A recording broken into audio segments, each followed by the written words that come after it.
بعد فاعوذ باللہ من الشیطان الرجیم بسم اللہ الرحمن الرحیم قال اللہ تبارک و تعالی فی القرآن المجید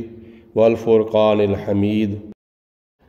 یوصیکم اللہ فی اولادکم للذکر مثل حظ الانثیین۔ اللہ تعالیٰ تمہاری اولاد کے بارے میں فیصلہ فرماتا ہے کہ ایک لڑکے کا حصہ جو ہے وہ 2 لڑکیوں کے برابر ہے۔ آگے دوسرے نمبر پر فرمایا فَإِن كُنَّ نِسَاءً فَوْقَ اثْنَتَيْنِ، اگر صرف لڑکیاں ہی ہوں یا 2 لڑکیاں یا 2 سے زیادہ لڑکیاں ہوں تو اللہ فرماتا ہے کہ فَلَهُنَّ ثُلُثَا مَا تَرَكَ، جو یعنی میت نے مال چھوڑا ہے اس میں سے ان لڑکیوں کا 2/3 حصہ ہے۔ تیسرے نمبر پر فرمایا وَإِن كَانَتْ وَاحِدَةً فَلَهَا النِّصْفُ، اگر ایک ہی لڑکی ہو تو مرنے والے کے مال وراثت میں سے اس کا آدھا حصہ ہے۔ یہ اولاد کے حصے ہیں۔ آگے والدین کے حصوں کے بارے میں اللہ تعالیٰ فرماتا ہے وَلِأَبَوَيْهِ لِكُلِّ وَاحِدٍ مِّنْهُمَا السُّدُسُ مِمَّا تَرَكَ إِن كَانَ لَهُ وَلَدٌ، اور ماں باپ میں سے ہر ایک کے لیے 6واں حصہ ہے اس مال میں سے جو مرنے والے نے چھوڑا ہے، اگر مرنے والے کی اولاد ہے۔ اللہ آگے فرماتا ہے فَإِن لَّمْ يَكُن لَّهُ وَلَدٌ وَوَرِثَهُ أَبَوَاهُ فَلِأُمِّهِ الثُّلُثُ، اگر اس کی اولاد نہیں ہے، اگر اس کی اولاد نہیں ہے تو پھر اس کے اگر ماں باپ ہی وارث ہیں تو پھر ماں کا 3واں حصہ مال وراثت میں سے دیا جائے گا۔ آگے اللہ تعالیٰ فرماتا ہے فَإِن كَانَ لَهُ إِخْوَةٌ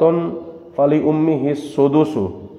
مِن بَعْدِ وَصِيَّةٍ يُوصِي بِهَا أَوْ دَيْنٍ، اللہ تعالیٰ فرماتا ہے کہ اگر اس کے کوئی بہن بھائی بھی ہیں تو پھر اس کی ماں کا 6واں حصہ ہے۔ اس کے بعد جب اس کی وصیت پوری کر دی جائے، جو اس نے وصیت کی تھی اس کی وصیت پوری کرنے کے بعد اور اس کا قرض ادا کرنے کے بعد یہ تقسیم ہوگی۔ آباؤکم و ابناؤکم لا تدرون ایہم اقرب لکم نفعا، تمہارے باپ اور تمہارے بیٹے نہیں تم جانتے کہ ان میں سے تمہیں نفع دینے کے قریب کون ہے۔ فریضۃ من اللہ، اور یہ اللہ تعالیٰ کے یہ مقرر کردہ حصے ہیں۔ ان اللہ کان علیما حکیما، بے شک اللہ تعالیٰ بے حد جاننے والا ہے اور بے حد حکمتوں والا ہے۔ یعنی اللہ تعالیٰ آگے ارشاد فرماتا ہے کہ خامد کا کتنا حصہ ہے اور بیوی کا کتنا حصہ ہے، یعنی بیوی فوت ہو جائے تو خامد کا کتنا حصہ بنتا ہے اور خامد فوت ہو جائے تو بیوی کا کتنا حصہ بنتا ہے۔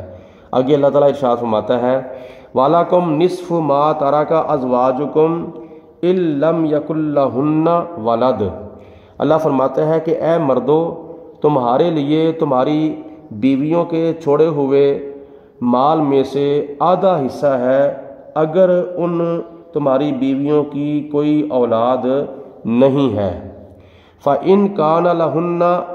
وَلَدٌ فَلَكُمُ الرُّبُعُ مِمَّا تَرَكْنَا من بعد وصیۃ توصون بها أو دین،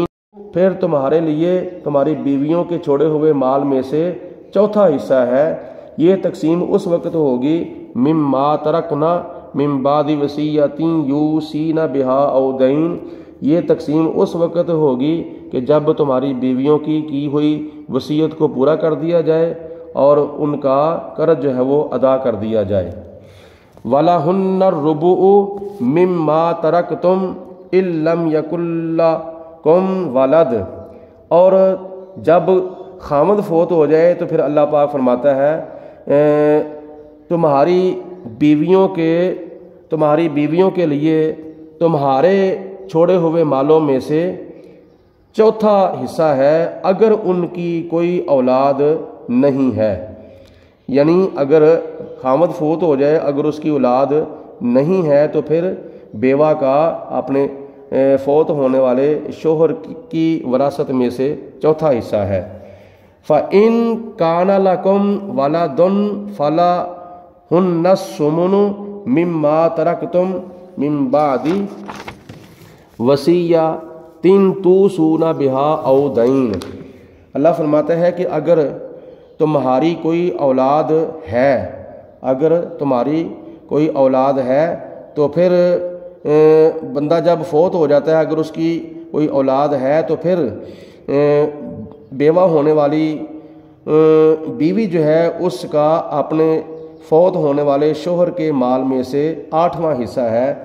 یہ تقسیم اس وقت ہوگی جب تمہاری کی ہوئی وصیت پر عمل ہو جائے گا اور تمہارا جو ہے وہ قرض ادا ہو جائے گا۔ وَإِن كَانَ رَجُلٌ يُورَثُ كَلَالَةً أَوِ امْرَأَةٌ وَلَهُ أَخٌ أَوْ أُخْتٌ فَلِكُلِّ وَاحِدٍ مِّنْهُمَا السُّدُسُ۔ اللہ فرماتا ہے کہ وہ شخص، وہ مرد جس کا نہ ماں باپ ہے، وہ عورت جس کا نہ ماں باپ ہے اور نہ اس کی کوئی اولاد ہے، اس کو شریعت کی اصطلاح میں کلالہ کہا جاتا ہے۔ یعنی جب کلالہ کی وراثت تقسیم کی جا رہی ہو تو پھر اگر اس کا کوئی بھائی ہو یا اس کی بہن ہو تو پھر ان دونوں میں سے ہر ایک کے لیے کلالہ کے چھوڑے ہوئے مال میں سے دونوں میں سے ہر ایک کے لیے چھٹا حصہ ہے۔ فَإِن كَانُوا أَكْثَرَ مِن ذَلِكَ فَهُمْ شُرَكَاءُ فِي الثُّلُثِ مِن بَعْدِ وَصِيَّةٍ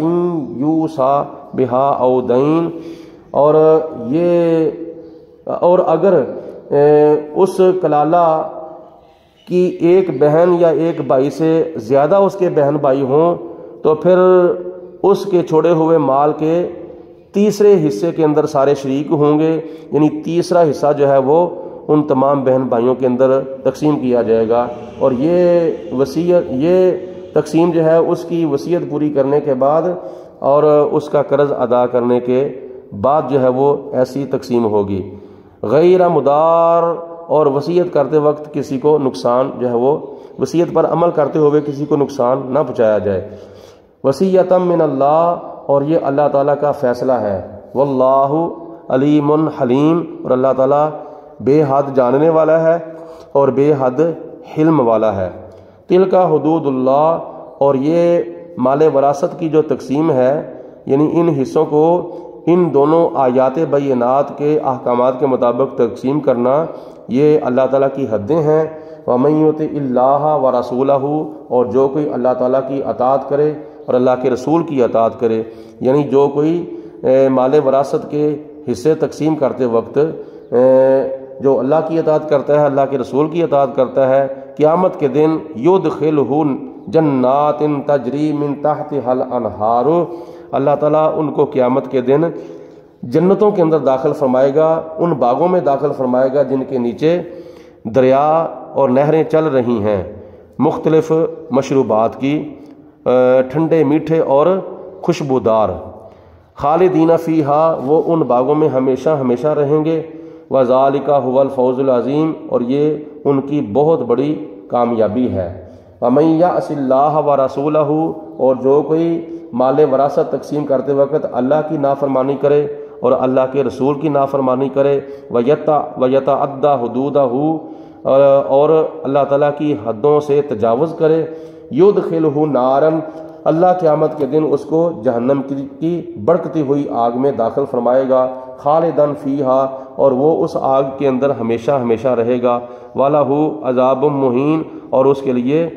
ذلیل کرنے والا عذاب ہوگا۔ قرآن پاک کی ان آیات بینات کے اندر اللہ پاک کی ذات بابرکات نے